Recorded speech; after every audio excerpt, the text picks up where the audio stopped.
લક્ષ્ય ન્યૂઝ, એક નજર, એક લક્ષ્ય. પાટણમાં પરમ પૂજ્ય સંત શ્રી વસંતગીરી મહારાજની ધુલ્લોટ વિધિ સંપન્ન. પાટણના પદ્મનાભ રોડ સ્થિત શ્રી વિજય હનુમાન સંન્યાસ આશ્રમ ખાતે પરમ પૂજ્ય સંત શ્રી વસંતગીરી મહારાજના બ્રહ્મલીન થયાના ત્રીજા દિવસે આજે પરંપરાગત ધુલ્લોટ વિધિ શ્રદ્ધા, ભક્તિ અને વૈરાગ્યમય વાતાવરણ વચ્ચે સંપન્ન થઈ હતી. આ ધાર્મિક વિધિમાં વિવિધ અખાડાના સાધુ સંતો, સાધ્વીઓ તેમજ મોટી સંખ્યામાં સેવકો અને ભાવિકો ઉપસ્થિત રહ્યા હતા.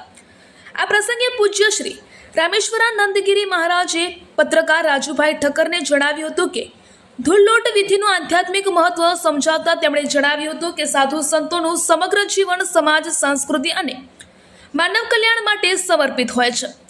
સંતના જીવનમાં ત્યાગ, સેવા અને પરોપકારનું વિશિષ્ટ સ્થાન રહેલું છે.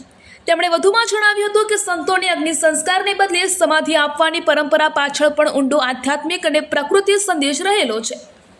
સંતોનું શરીર પણ અંતિમ ક્ષણ સુધી પ્રકૃતિ અને સૃષ્ટિના અન્ય જીવજંતુના હિતમાં ઉપયોગી બને એવી સર્વોચ્ચ સમર્પણની ભાવના આ પરંપરામાં સમાયેલી છે. આ ભાવના સંત જીવનના નિસ્વાર્થ સેવા ભાવ અને સર્વજીવ હિતના સંદેશને ઉજાગર કરે છે. શ્રી રામેશ્વરાનંદ મહારાજે જણાવ્યું હતું કે બ્રહ્મલીન સંત શ્રી વસંતગીરી મહારાજની સ્મૃતિમાં આગામી દિવસોમાં પરંપરાગત સોળસી ભંડારા સહિતના ધાર્મિક કાર્યક્રમોનું પણ આયોજન કરવામાં આવશે, જેમાં સંત પ્રેમીઓ અને ભાવિકોને ઉપસ્થિત રહેવા અનુરોધ કરવામાં આવ્યો છે.